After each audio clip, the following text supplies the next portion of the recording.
दिन में 114 रन बनाए। जवाब में मुंबई इंडियंस ने 8.5 ओवर में 4 विकेट खोकर लक्ष्य हासिल किया।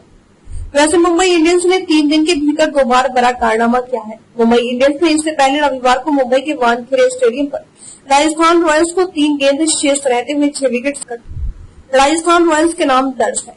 राजस्थान रॉयल्स ने 2020 में पंजाब किंग्स के खिलाफ 224 रन के लक्ष्य को हासिल किया था। इस लिस्ट में दूसरे स्थान पर मुंबई इंडियंस काबिज है, जिसने 2021 में चेन्नई सुपर किंग्स के खिलाफ 219 रन के लक्ष्य को हासिल किया था। राजस्थान और मुंबई संयुक्त रूप से तीसरे स्थान पर काबिज है। राजस्थान रॉयल्स ने 2008 में डेक्कन 14 रन के लक्ष्य का सफल पीछा किया। इस तरह उसने चेन्नई सुपर किंग्स 2018 और पंजाब किंग्स 2014 की बराबरी की। चेन्नई और पंजाब ने भी एक आईपीएल सीजन में 2 बार 200 या ज्यादा रन के लक्ष्य का सफल पीछा किया था।